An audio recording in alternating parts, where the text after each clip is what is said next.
Hello everyone. In this video, we will discuss about the overview of inter-process communication. So we know already what is inter-process communication. So when there is one process wants to communicate with other process, then otherwise we can also say in some situations if there are more than two process or any two process wants to access the common data, so there should be some dependability between those two process. So that is what inter-process communication. So while we are communicating from one process to another process, what are all the difficulties or issues we are actually facing? So that is what we will discuss in this video. So first we will discuss on issues. So first, if you want to communicate between any two process, the output of the first process will send as an input for the second process. So this could be the communication. So what are all the issues? First one is how the process could be communicated. How the process could be communicated. So we have lot of techniques in order to communicate between any two process. We can also send the messages in between those two process. It is nothing but message passing system. Or we can also use some mailboxes in order to communicate in between any two process. So that is another communication technique which we can perform under any process. So that is what how the process may communicate. That could be one issue. And the second one is simultaneous access. So what do you mean by simultaneous access? Which means there are actually two process, process A and process B. So if both the process accessing the common data at the same time simultaneously, if it want to access the common data, then that is nothing but simultaneous access, which means the airline reservation system, so which is the best example for this simultaneous access. Okay, so airline reservation, so what happens at the same time two person wants to allot or want to book last ticket, last seat that were available. Two person wants to book that last seat. So what happens there? The concerned operation cannot takes place. That is what simultaneous access, or else no one will receive the correct output. So that is what simultaneous access. This is one of the major issue that we are facing in inter-process communication. Next one is process synchronization. So what does it mean, process synchronization? Which is nothing but if there are two process, say process A and then process B, the task of the first process is to produce some data. Okay, and the task of the second process is to print the data. So whichever the data it was produced by the first process, that is A, the process B will print the data. So this is what the process synchronization. Suppose if you look at this in this example, process A must perform its own task before the process B. Suppose before the process A, the process B wants to print the data. So what happens here? Data will not be available. So that cannot be done. You will not get the correct output. You will not receive the outcome very well. So that is what process synchronization. One after another process has to be executed. So because it depends on the previous process task. So only the second process will be executed only after the end of the first process. So that is what process synchronization. So these are all the three major issues that we will get in case of inter-process communication. If any two process wants to communicate, otherwise the two process affected by another one process. So in that case, this particular issues will be occur. And it is not only for the process, we also get all these problem in case of threads, because the threads also be more for a single process, so we get more number of threads and all the threads will be communicated. It happens in some cases, right?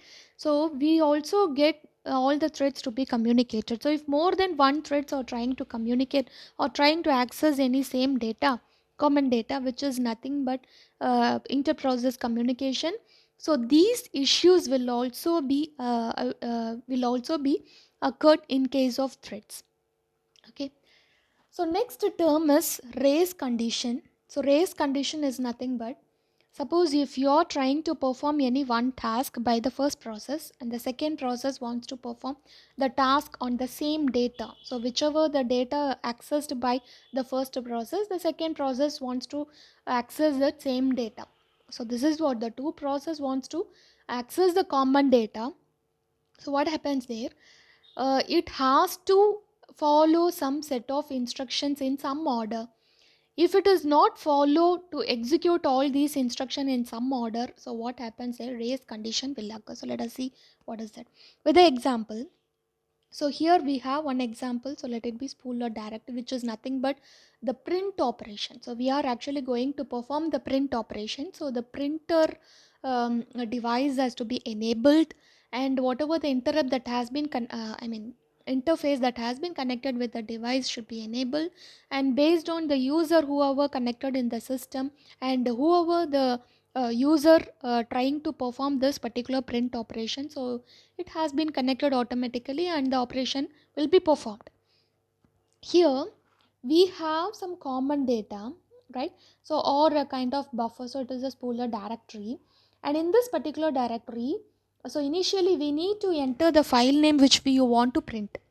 So what is the file name which you want to print? So that you have to enter in this spooler directory, right? So these are all some of the files that you want to print. It might be a file or it might be some of the location of the use memory, right? Because in that particular location, so we will store some content already and we're going to print that particular content. So say for example, if you are taking that it is considered as a file. Okay, so whichever the file you want to print, so you must enter its file name initially, so that is in the spooler directory. And afterwards, each and every file or the content has been represented by the separate locations. So let it starts with 0 to n minus 1, right?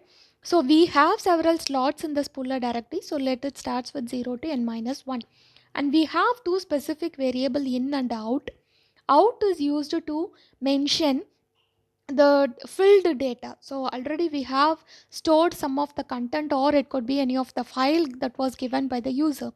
So out is nothing but it will hold the value of the location. So what it is actually pointing to the file, pointing to the first file that it received in this directory, right? In this the value which is actually pointing to the empty location or empty slot in the spooler directory. So that is what the value of in. So we have these two variables which holds the filled data location as well as the empty location or empty slot in the spooler directory. Now what happens? There are actually two processes A and B trying to access the same location, that is 7. Okay, at the same time, so which is nothing but the simultaneous execution trying to access parallelly. So what happens here? Process A initially accessed this location because it was the empty location. It reads the value with the help of this in variable, and it finds this was the empty location. Now what it will do? It will try to store the content, right? But before storing the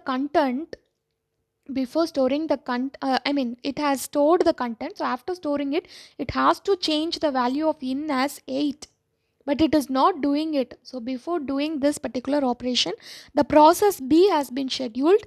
So the process B starts its execution. So what is the task it is performing? It is again reading the in value, and it is finding out which is the empty location, and it is storing the data. Now what happens? It just overwrites the data whatever it is stored by the process A. Process B is overriding that particular data, overwriting.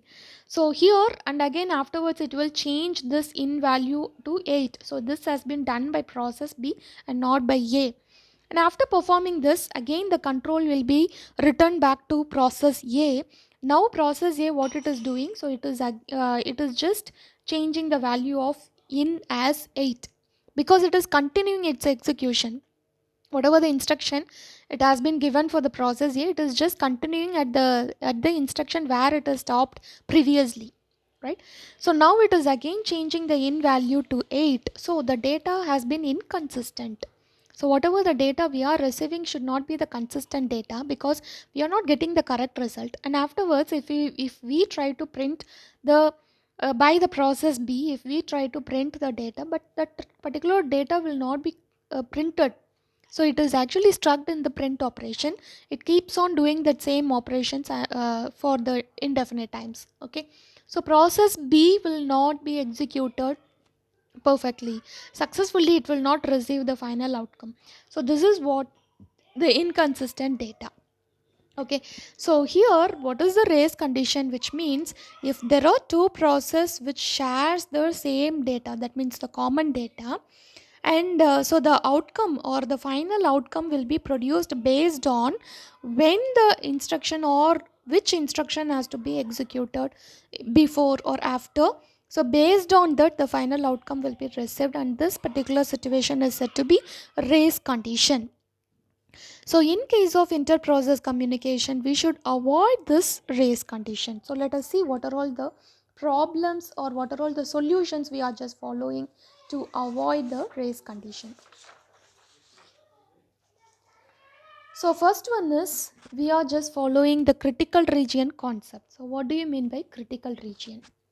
So critical region is nothing but if any of the process wants to access the common data, so that particular code or that particular part of the process is said to be the critical region, or we can also call it as a critical section.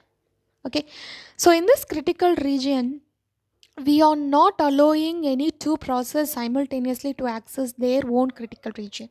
So that is what we are performing. I mean, we are allowing one of the perfect solution to avoid the race condition. So what happens here, if you look at this picture, I mean this diagram. So here the process A and process B.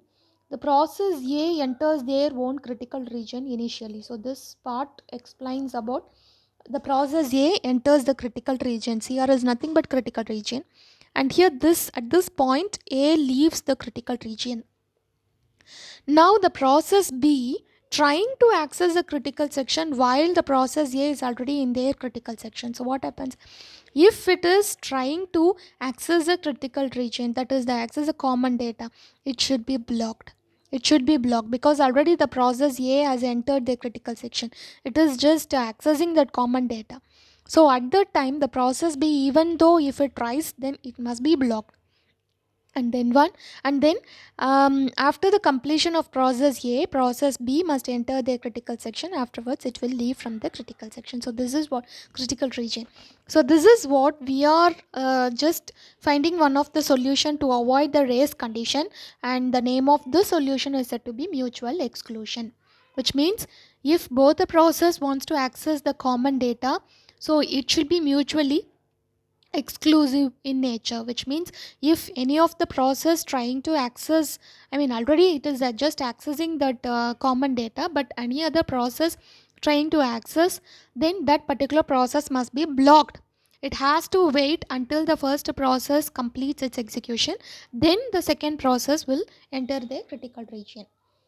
And here, in order to satisfy this critical region, I mean in order to solve this problem with this particular solution, we need to satisfy these four conditions we have.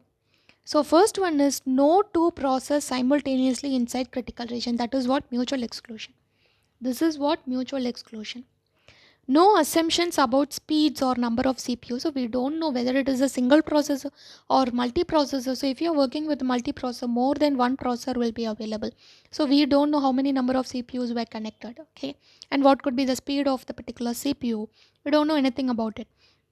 No process running this critical region may block any process, which means the process which are not in the critical region should not block any other process which actually tries to enter the critical region. So I will explain this particular condition with an example so that you can understand, which is nothing but progress. First one is mutual exclusion and this one is progress. And finally, no process have to wait to enter its critical region, which is nothing but bounded waiting. So if you satisfy all these conditions, then we can easily solve the problem whatever we are facing in the inter-process communication. Right. So next one is mutual exclusion with busy waiting. So how we are performing this mutual exclusion? Mutual exclusion is nothing but we are allowing, at a time we are allowing any one of the process to enter their critical region, which means it is accessing that common data. So while it is accessing, no other process must enter the critical region. That is what mutual exclusion. How we are performing this mutual exclusion with a busy waiting? So if you look at this, the first one is disabling interrupts. So it is very common in case of single processor environment. So if you are working with a single processor system, so disabling interrupt is a very usual thing. So no effects we are actually getting while if you want to disable any interrupts. Because of that, we will not get any effects. So and it will not actually lower the system efficiency and all. But if you are working with the multiprocessor environment, this concept is highly difficult to do, because disabling interrupt, it takes actually more time.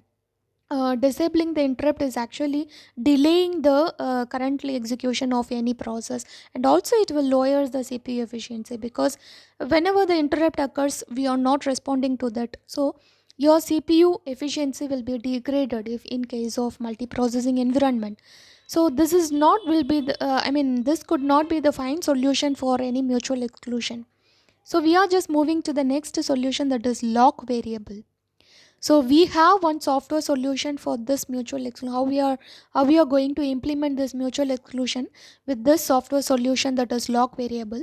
We have specifically one variable called lock, and this variable is actually again the common accessed variable, or commonly shared variable among any two process. Okay, so here initially the lock variable value will be 0 whenever any process wants to enter the critical section. So it will check about this lock variable. If the value of lock variable is 0 means, then what does it mean? No process is actually currently in critical region. So this process, whichever it is trying, can enter into the critical region. So that is what why we are checking this lock variable. Suppose if the lock variable is 1, so when it will set to 1, if any process entered into their own critical region, after entering into the critical region, it will set the lock variable value to 1, because it is just intimating to all other process that it is currently you in the critical region. Okay, so no other process should not enter into the critical region. So that is what the meaning of this lock variable, and based on the value of this lock variable, the process can enter into the critical region. So initially, if the value of lock is 0, then the trying process can enter into the critical region, and after entered into the critical region, it will change the value of lock to 1. So at that time, all other process must wait to enter into the critical region, because all other process will also check what is the value of lock. And after exiting from the critical section, the process again it will change the lock value from 1 to 0. So all of the process, say for example, if you have the process p0 and process p1, initially process p0 wants to enter, so it will check what is the value of lock. If it is 0, then it enter into the critical region, and it will set the lock value to 1, because no other process should not enter the should enter into the critical region. And after coming out of the critical region, again it will change the lock value to 0. Okay, so even for this solution we are actually facing some issues. So let's see what is the issue. Suppose the lock value is 0 and p0 entered into the critical section, and afterwards, before setting this lock value to 1, suppose the next process has been scheduled. Okay, next process has been scheduled. So what happens here, the CPU will execute this particular process, and this particular process will check the lock value. So it remains it is 0 only, because it has not been changed by the first process, even though if it is entered already into this critical region.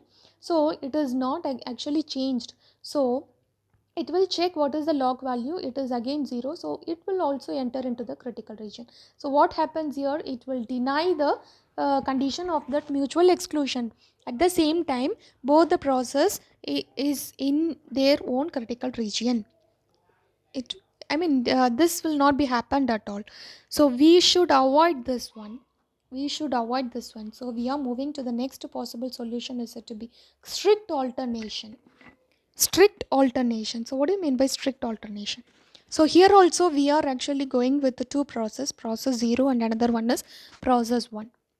If you look at this, we have some code which has been written in the C language. Okay. So here we have used some while condition. So while it is actually process 0 and this one is for process 1. While true, so here also we have one more while condition, while turn is not equal to 0. Here we are just using one variable called turn.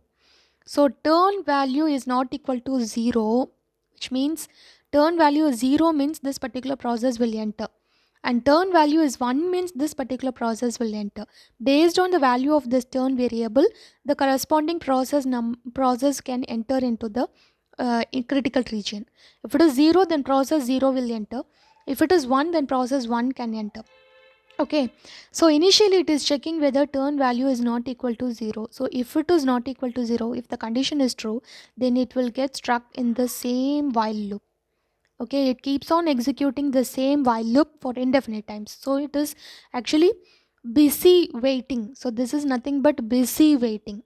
Okay, and suppose if the turn value is not equal to it is equal to 0 means condition is not true, so it will enter into the critical region. Then it will set the turn value to 1. So after exiting from the critical region, it sets its value to 1 because the other process can enter into the critical section. What is the other process? That is process 1. It can enter into the critical section. Okay.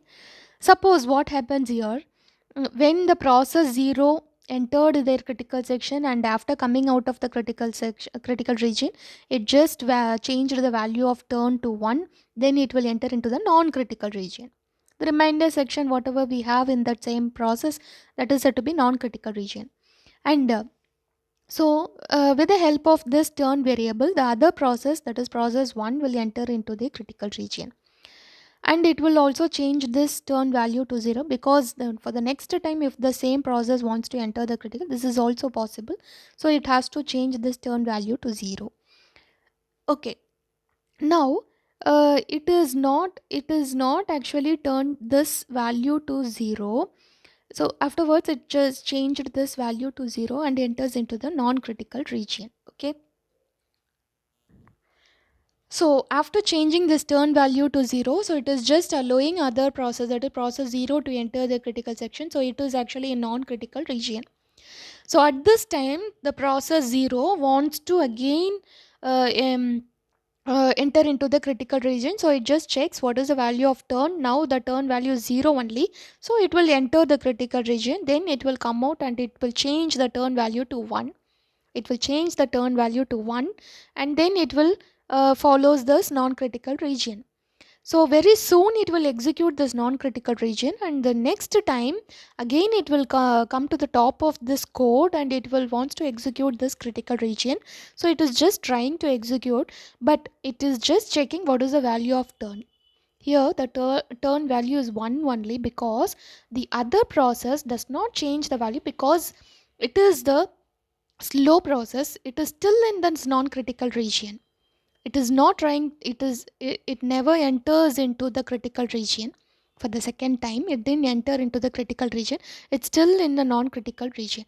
So which means what happens here, the other process which is in a non-critical region but it is not allowing the first process to enter the critical section, it gets stuck in this while loop itself, right? So it is in busy waiting. Even though we have satisfied the mutual exclusion, but it is in the busy waiting, it is not satisfying the condition number 3. What is the condition number 3? Progress. No process running critical region may block any process. So here it is actually blocking, right? So the process that is in non-critical region is actually blocking the other process to enter into the critical region. So it is just violating the condition number 3, that is nothing but progress. So this will not be the perfect solution. Strict alternation will not be the perfect solution for mutual exclusion with busy waiting or the critical region problem. Okay, thank you.